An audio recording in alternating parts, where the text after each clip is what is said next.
எல்லாருக்கும் வணக்கம். நான் Hema Subramanian. Welcome to home cooking Tamil. இன்னைக்கு நம்ம ஒரு வித்தியாசமான மஷ்ரூம் ரைஸ் ரெசிபி தான் பார்க்க போகிறோம். இந்த ரெசிபியை நம்ம வெஜிடபிள் ப்ராத் யூஸ் பண்ணி செய்ய போகிறோம். இதோட லிங்க் நான் டிஸ்கிரிப்ஷனில் தரேன், அதை பார்த்து நீங்கள் ட்ரை பண்ணுங்கள். பொதுவாக இந்த மாதிரி மஷ்ரூம் ஹர்ப் ரைஸ் உங்களுக்கு ரெஸ்டாரண்ட்ஸில் தான் கிடைக்கும். ஸோ வாங்க இந்த ரைஸை நம்ம வீட்டில் எப்படி செய்யறதுன்னு பார்க்கலாம்.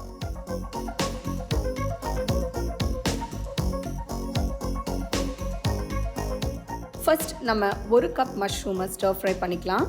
அதுக்கு பேனில் கொஞ்சமாக வெண்ணெயை போட்டு மஷ்ரூம்ஸை நான் ஒரே மாதிரி ஸ்லைஸாக கட் பண்ணி எடுத்திருக்கேன். ரொம்ப திக்காகவும் இல்லாமல் ரொம்ப மெலிசாகவும் இல்லாமல் கட் பண்ணிக்கோங்க. கொஞ்சம் உப்பு அப்புறம் மிளகுத்தூள் சேர்க்குறேன். மஷ்ரூமை ஃபுல்லாக வேக விடுங்க.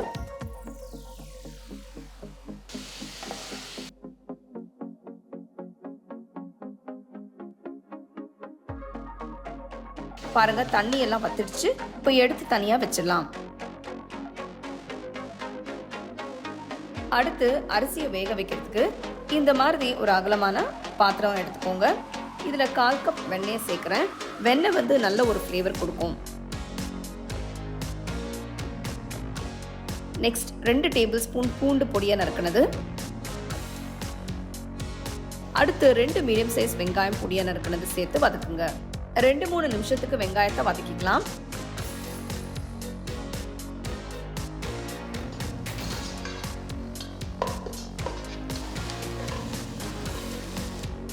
வெங்காயம் வதங்கி கலர் மாறிடுச்சு பாருங்க. நெக்ஸ்ட் இப்போ நம்ம மஷ்ரூம்ஸை ஆட் பண்ணிக்கலாம்.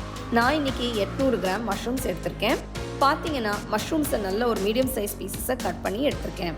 ரைஸ்க்கு மஷ்ரூம்ஸ் ஒரு நல்ல ஃப்ளேவர் கொடுக்கும். அதுக்காக நான் கொஞ்சம் நிறையவே மஷ்ரூம்ஸ் எடுத்திருக்கேன். உங்களுக்கு இவ்வளோ சேர்க்க வேண்டாம்னா நீங்கள் கொஞ்சம் கம்மி பண்ணிக்கலாம்.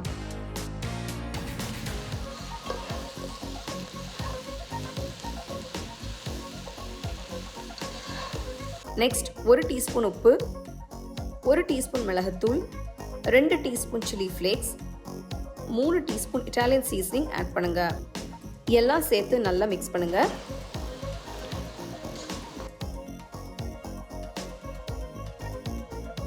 பாருங்க, மஷ்ரூம்ஸ் நல்ல மசாலாவில் கோட் ஆயிட்டு பார்க்கவே சூப்பராக இருக்கு. இந்த ரெசிபிக்கு நான் 1.5 கப் பாஸ்மதி அரிசி எடுத்து 30 நிமிஷம் ஊற வச்சிருக்கேன். இது 250 ml கப்பில் எடுத்திருக்கேன். அரிசியை உடைச்சிடாம மெதுவாக மிக்ஸ் பண்ணுங்க.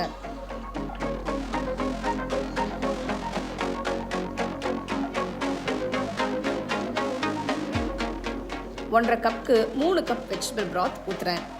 இந்த ரெசிபிக்கு நீங்கள் வெஜிடபிள் ப்ராத் வச்சு செய்யும்போது டேஸ்ட் ரொம்பவே அட்டகாசமாக இருக்கும். நீங்கள் தண்ணி ஊற்றி பண்ணிங்கன்னா டேஸ்ட் இவ்வளோ பர்ஃபெக்டாக இருக்காது. வெஜிடபிள் ப்ராத் எப்படி செய்யறதுன்னு நான் ஆல்ரெடி வீடியோ போட்டிருக்கேன். அதோட லிங்க் நான் டிஸ்கிரிப்ஷனில் தரேன், அதை பார்த்து நீங்கள் ட்ரை பண்ணுங்கள். ஸோ அந்த வெஜிடபிள் ப்ராத் வச்சு தான் நான் இன்னைக்கு இந்த ரெசிபியை உங்களுக்கு பண்ணி காட்டுறேன். வீட்டில் ட்ரை பண்ணிவிட்டு கமெண்ட்ஸில் எப்படி இருந்தது எனக்கு சொல்லுங்கள். அடுத்து பாத்திரத்தை மூடி வச்சு ஒரு 15-20 நிமிஷத்துக்கு வேக விடுங்க.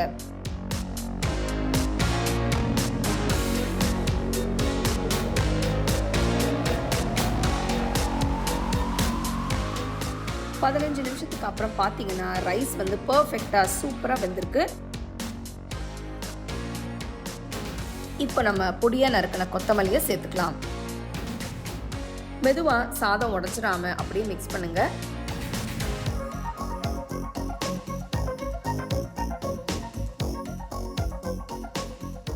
ஒரு 5 நிமிஷம் அப்படியே வச்சுட்டு அதுக்கப்புறம் நம்ம சர்வ் பண்ணிக்கலாம். நம்மளோட ஹர்ப் மஷ்ரூம் ரைஸ் ரெடி ஆயிடுச்சு. நல்லா சூடாக சர்வ் பண்ணுங்க. இந்த ரைஸை நீங்கள் அப்படியே சாப்பிடலாம், ரொம்பவே நல்லாயிருக்கும். கடைசியாக நான் மேலே ரோஸ்ட் பண்ண மஷ்ரூம்ஸ் அப்புறம் பொடியாக இருக்கிற கொத்தமல்லி தூவி சர்வ் பண்ணுறேன். நல்ல ஃப்ரெஷ் மஷ்ரூம்ஸ் அண்ட் வெஜிடபிள் ப்ராத்தோட ஃப்ளேவர்ஸோட நம்ம இன்னைக்கு இந்த மஷ்ரூம் ஹர்ப் ரைஸ் செஞ்சுருக்கோம். ரொம்ப டேஸ்டியாக ரொம்ப ஈஸியாக செய்யக்கூடிய அந்த மஷ்ரூம் ஹர்ப் ரைஸை நீங்கள் கண்டிப்பாக வீட்டில் ட்ரை பண்ணி உங்கள் ஃபேமிலி ஃப்ரெண்ட்ஸோடு ஷேர் பண்ணுங்கள். உங்களுக்கு இந்த ரெசிபி பிடிச்சிருந்தா லைக் பண்ணி ஷேர் பண்ணி ஹோம் குக்கிங் தமிழ் சேனலுக்கு சப்ஸ்கிரைப் பண்ணுங்க. மறக்காம பெல் ஐகானை கிளிக் பண்ணுங்க. The second edition of our home cooking book is now available on our website 21frames.in. I'll give you the link in the description. You can go and check it out. The book is currently available only in India for now, so you can place your orders on 21frames.in.